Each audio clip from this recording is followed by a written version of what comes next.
ہمارے نبی کریم حضرت محمد مصطفیٰ صلی اللہ علیہ وسلم بھی پریشان ہو گئے۔ ایک دن حضور صلی اللہ علیہ وآلہ وسلم نے ایک غریب صحابی سے فرمایا، جو جی چاہے مانگو کہ آج تجھے عطا کر دوں۔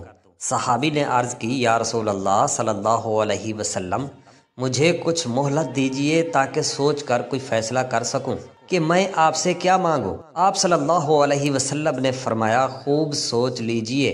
بہت سوچ بچار کے بعد جب صحابی نے عرض کی، یا رسول اللہ صلی اللہ علیہ وسلم، جو چیز مانگو ملے گا؟ آپ صلی اللہ علیہ وسلم نے فرمایا، ضرور ملے گا۔ پھر اس صحابی نے ایسا کچھ مانگ لیا تھا جسے سن کر سب صحابہ کرام حیران اور پریشان ہو گئے اور اس صحابی کی طرف دیکھنے لگے کہ یہ تو نے کیا مانگ لیا۔ سب صحابہ کرام ایک دوسرے کے ساتھ سرگوشی کرنے لگے۔ اسی وقت آپ صلی اللہ علیہ وسلم نے اپنے مبارک ہاتھوں سے ان سب صحابہ کرام کو چپ کرا دیا، اور اسی وقت بسم اللہ الرحمن الرحیم۔ حضرت ربیعہ بن کعب رضی اللہ تعالی عنہ فرماتے ہیں، میں ابھی افوان شباب میں تھا کہ روح نور ایمان سے چمک اٹھ اور میرا دل اسلام کے رموز و اسرار سے لبریز ہو گیا۔ جب میں نے دیدار نبی صلی اللہ علیہ وسلم کا سرما اپنی آنکھوں میں ڈالا تو آپ کی محبت میرے روئے روئے میں سرایت کر گئی۔ آپ صلی اللہ علیہ وسلم کی بے پناہ محبت نے مجھے آپ کے سوا ہر چیز کو بھلا دیا۔ ایک دن میں نے اپنے دل سے کہا، ربیعہ تجھ پہ افسوس ہے، بھلا تو اپنے آپ کو رسول اقدس صلی اللہ علیہ وسلم کی خدمت کے لیے وقف کیوں نہیں کر دیتا؟ اس مقصد کے لیے تجھے پہلی فرصت میں بارگاہ رسالت میں عرض پیش کر دینی چاہیے۔ اگر درخواست قبول ہو گئی تو تیرے بھاگ جاگ اٹھیں گے، تجھے قرب کی سعادت بھی نصیب ہوگی اور محبت میں کامیابی بھی، اور علاوہ عزیز دنیا و آخرت کی خیر و برکت تیری جھولی میں ڈال دی جائے گی۔ یہ سوچتے ہی میں نے بارگاہ رسالت صلی اللہ علیہ وسلم میں درخواست کی، یا رسول اللہ صلی اللہ علیہ وسلم، از راہ کرم مجھے اپنا خادم بنا لیجئے۔ آپ نے کمال شفقت میں مسرت کا اظہار کرتے ہوئے مجھے اپنی خدمت کے لیے قبول کر لیا۔ زہر نصیب وہر حضرت ربی خوش نصیبی میں خوشی سے جھوم گیا اور اپنی قسمت پر ناز کرنے لگا۔ میں اس دن سے سائے کی طرح آپ صلی اللہ علیہ وسلم کے ساتھ ہو گیا۔ جہاں آپ صلی اللہ علیہ وسلم چلتے میں ساتھ چلتا، جہاں بیٹھتے میں بھی ساتھ بیٹھتا، جس طرف کا بھی رخ کرتے آپ کے ساتھ خدمت کے لیے تیار ہو جاتا۔ جب آپ میری طرف نگاہ اٹھاتے تو میں فوراً آپ کے سامنے بادب آ کھڑا ہوتا۔ جب آپ مجھے کسی کام کا حکم دیتے تو پلک جھپکنے میں اس کام کو سر انجام دیتا۔ اس طرح میں دن بھر آپ کی خدمت میں مصروف رہتا۔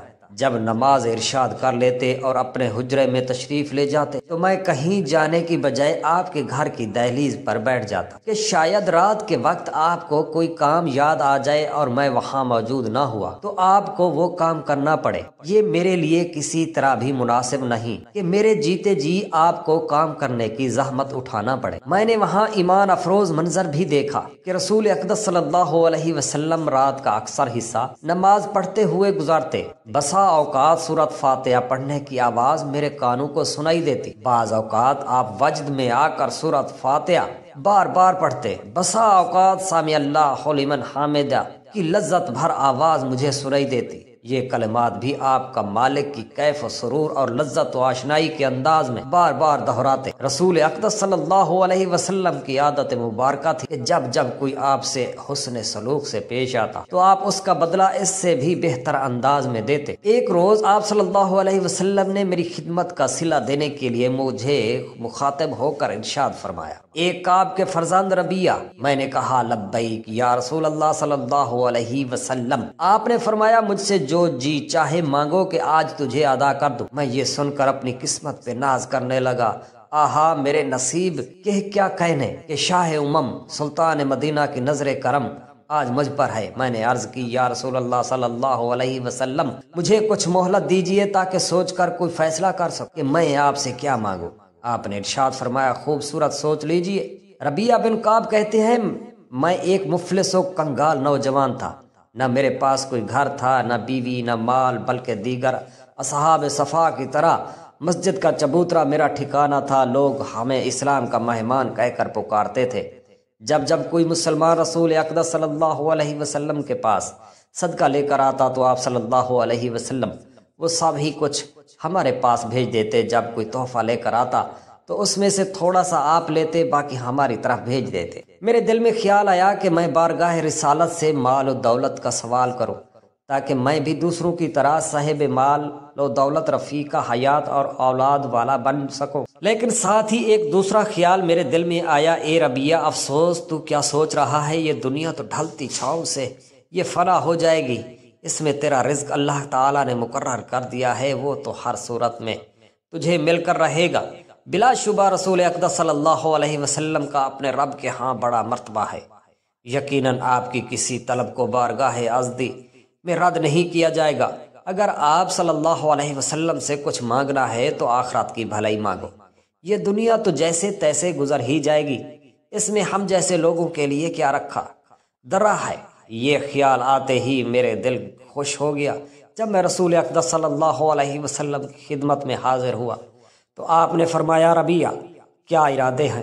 میں نے عرض کی، یا رسول اللہ صلی اللہ علیہ وسلم، میری یہ التجا ہے کہ آپ میرے لیے اللہ تعالیٰ سے دعا کریں کہ وہ مجھے جنت میں آپ کا رفیق ملا دے۔ آپ صلی اللہ علیہ وسلم نے یہ سن کر ارشاد فرمایا، کیا خوب سوچا، تم نے یہ مطالبہ کرنے کی سوچ کس نے پیدا کی؟ میں نے عرض کی، یا رسول اللہ صلی اللہ علیہ وسلم، کسی نے بھی مجھے یہ مطالبہ کرنے کو نہیں کہا، بلکہ جب آپ نے مجھے فرمایا کہ میں آپ سے کچھ مانگوں تو پہلے میرے دل میں خیال آیا کہ میں آپ صلی اللہ علیہ وسلم سے دنیا کا مطالبہ کروں۔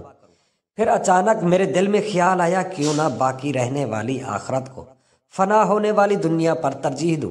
یہ سوچ کر میں نے آپ سے یہ مطالبہ کر دیا کہ آپ میرے لیے اللہ تعالیٰ سے دعا کریں کہ وہ جنت میں مجھے آپ کا رفیق بنا دے۔ رسول اللہ صلی اللہ علیہ وسلم دیر تک خاموش رہے، پھر ارشاد فرمایا کہ اس کے علاوہ بھی کوئی مطالبہ ہے؟ میں نے برجستہ کہا، ہرگز نہیں، جنت میں آپ صلی اللہ علیہ وسلم کی رفاقت کو ہر چیز پر ترجیح دیتا ہوں۔ آپ صلی اللہ علیہ وسلم نے ارشاد فرمایا، جنت میں میری رفاقت چاہتے ہو تو دل لگا کر زیادہ سے زیادہ عبادت کیا کرو، اس طرح جنت میں میری رفاقت کا میسر آنا آسان ہو جائے گا۔ میں یہ سن کر زیادہ وقت عبادت میں مصروف رہنے لگا۔ ابھی چند دن ہی گزرے ہوں گے کہ ایک روز رسول اکرم صلی اللہ علیہ وسلم نے مجھے آواز دی، میں فوراً آپ کی خدمت اقدس میں حاضر ہوا۔ آپ صلی اللہ علیہ وسلم نے مسکراتے ہوئے ارشاد فرمایا، ربیہ کیا تو شادی نہیں کرے گا؟ میں اجر و احترام سے عرض گزار ہوا، میرا دل نہیں چاہتا کہ میں کوئی چیز آپ کی خدمت میں آڑے آئے، اور پھر آپ کو یہ بھی معلوم ہی ہے بیوی کے اخراجات کا میں متحمل نہیں ہو سکتا۔ یہ سن کر آپ خاموش ہو گئے اور چند دن اسی طرح گزر گئے۔ پھر ایک روز آپ صلی اللہ علیہ وسلم نے پوچھا، ربیہ کیا خیال ہے، تم شادی نہیں کرو گے؟ میں نے پھر وہی پہلے والا جواب دیا، لیکن میرے دل میں خیال آیا کہ ربیہ تجھے یہ جواب نہیں دینا چاہیے تھا، باخدا نبی اکرم صلی اللہ علیہ وسلم تجھ سے بہتر جانتے ہیں، دین و دنیا میں تجھ سے بہتر جانتے ہیں، دین و دنیا میں تیرے لیے بہتر کیا ہے اور تیری مالی حیثیت ہے، آپ صلی اللہ علیہ وسلم اس سے بخوبی واقف ہیں۔ اگر آپ دریافت فرما رہے ہیں تو یقیناً اس میں کوئی راز ہوگا۔ تو میں نے فیصلہ کر لیا کہ اگر آپ صلی اللہ علیہ وسلم نے شادی کے متعلق پوچھا تو میں انکار نہیں کروں گا، بلکہ ادب و احترام سے کہوں گا، سر سلیم خم ہے، جو مزاج معلّہ کی رضا میں اسی پر راضی ہوں۔ ابھی چند دن ہی گزرے کہ رسول اقدس صلی اللہ علیہ وسلم نے پھر پوچھا، ربیہ کیا تو شادی نہیں کرے گا؟ میں نے عرض کی، کیوں نہیں، میں برزوں اور تیار ہوں، جو آپ کا حکم سر آنکھوں پر ہے۔ میں اور میرا یہ نصیب زہ نصیب۔ آپ یہ سن کر خوش ہوئے اور ارشاد فرمایا کہ فلاں گھر جاؤ، اہل خانہ سے میرا سلام کہنا اور انہیں یہ پیغام دینا کہ رسول اللہ صلی اللہ علیہ وسلم تمہیں یہ حکم دیتے ہیں کہ ربیہ کو اپنا داماد بنا لو۔ میں شرماتا اور جھجکتا ہوا ان کے پاس گیا، سلام کیا اور انہیں رسول اکرم صلی اللہ علیہ وسلم کا پیغام دیا، اور میں یہ دیکھ کر حیران رہ گیا کہ بغیر کسی حیل و حجت کے وہ مجھے اپنا بیٹا بنانے پر راضی ہو گئے۔ محبت برے انداز میں کہنے لگے کہ حبیب کبریا کا حکم سر آنکھوں پر، ہم انہیں اور ہماری طرف ان کے بھیجے ہوئے پیغام رساں کو خوش آمدید کہتے ہیں۔ آپ کی نظر سے انتخاب زہ نصیب یہ ہماری خوش نصیبی ہے، آئیے تشریف رکھیے۔ اس کے بعد بغیر کسی پس و پیش کے انہوں نے اپنی بیٹی کا نکاح مجھ سے کر دیا، اور میں شاداؤں فرحان اپنی قسمت پر ڈانس کرتا ہوا بارگاہ رسالت میں حاضر ہوا۔ اور عرض کی یا رسول اللہ صلی اللہ علیہ وسلم وہ تو واقعی قابل رشک گھرانہ ہے، آپ کا حکم سنتے ہی انہوں نے مجھے اپنا داماد بنا لیا۔ یا رسول اللہ صلی اللہ علیہ وسلم اب میں اپنی بیوی کے لیے مہر کہاں سے دوں؟ یہ سن کر رسول اقدس صلی اللہ علیہ وسلم نے مسکرائے اور بنو اسلم کے سردار بریدہ کو حکم دیا کہ ربیہ کے لیے سونے کی ڈلی کا انتظام کرو، اور انہوں نے فوراً حکم کی تعمیل کرتے ہوئے سونے کی ڈلی بارگاہ رسالت میں پیش کر دی۔ رسول اقدس صلی اللہ علیہ وسلم نے مجھے حکم دیا کہ یہ سونے کی ڈلی لے جاؤ اور اہل خانہ سے کہنا یہ آپ کی بیٹی کا مہر ہے، اسے قبول کیجئے۔ میں ان کے پاس گیا، سونے کی وہ چھوٹی سی ڈلی پیش کی، انہوں نے خوشی کا اظہار کرتے ہوئے اسے قبول کر لیا۔ میں ان کے اخلاق اور کنندہ پیشانی کے ساتھ پیش آنے سے بے حد متاثر ہوا اور بارگاہ رسالت میں عرض کی یا رسول اللہ صلی اللہ علیہ وسلم بخدا وہ تو بہت ہی اچھے لوگ ہیں۔ کھجور کی گٹھلی کی مانند سونے کی ڈلی دیکھ کر ان کے دل پر کوئی ملال نہ آیا، بلکہ وہ کہنے لگے یہ بہت ہے۔ پھر میں نے عرض کی یا رسول اللہ صلی اللہ علیہ وسلم میں آپ پر قربان ہو جاؤں، اب میں ولیمہ کہاں سے کروں؟ میرے پاس تو اس کے لیے کچھ بھی نہیں۔ آپ صلی اللہ علیہ وسلم نے فرمایا گھبراؤ نہیں، اپنی قوم بنو اسلم کے سردار بریدہ کو بلا کر لاؤ۔ بریدہ کو آپ کی خدمت میں لایا گیا۔ آپ نے فرمایا بریدہ اپنی قوم کے اس فرد کی خوشی میں شریک ہوتے ہوئے ایک مینڈھے کا انتظام کرو تاکہ یہ ولیمے کی سنت ادا کر سکے۔ انہوں نے فوراً حکم کی تعمیل کرتے ہوئے ایک موٹا تازہ مینڈھا خرید کر آپ کی خدمت میں پیش کر دیا۔ پھر رسول صلی اللہ علیہ وآلہ وسلم نے ارشاد فرمایا ربیہ حضرت عائشہ رضی اللہ تعالی عنہا کے پاس جاؤ اور اسے کہو کہ تجھے آٹا دے دے۔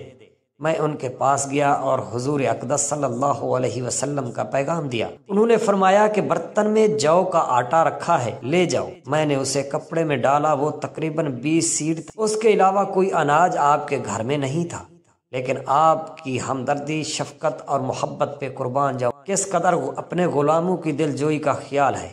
مینڈھا اور آٹا لے کر میں سسرال گیا اور یہ دونوں چیزیں ان کے سپرد کی تاکہ ولیمے کا اہتمام کیا جائے۔ انہوں نے کہا روٹی ہم تیار کر دیتے ہیں اور یہ جانور اپنے دوستوں احباب سے کہہ کر ذبح کر وہ پکا دیں، لہٰذا میری قوم کی چند افراد نے اسے ذبح کیا اور بقایا روٹی اور سالن تیار ہو گیا۔ میں نے ولیمے پر محسن انسانیت رسول اکرم صلی اللہ علیہ وسلم کو بھی دعوت دی جو آپ نے بے خوشی قبول کی اور اس میں شرکت کر کے میرے حوصلہ افزائی کی۔ رسول اقدس صلی اللہ علیہ وسلم نے حضرت ابو بکر صدیق رضی اللہ تعالی عنہ کی زمین کے ساتھ ملحق مجھ سے بھی زمین کا ایک ٹکڑا الاٹ کر دیا۔ اس طرح دنیا کے مال کا میرے گھر غرود ہونے لگا۔ اللہ پاک ہمیں بہت احترام عمل کرنے کی توفیق عطا فرمائے اور ہمارا خاتمہ ایمان پر فرمائے، آمین یا رب العالمین۔ جزاک اللہ خیرا کثیرا۔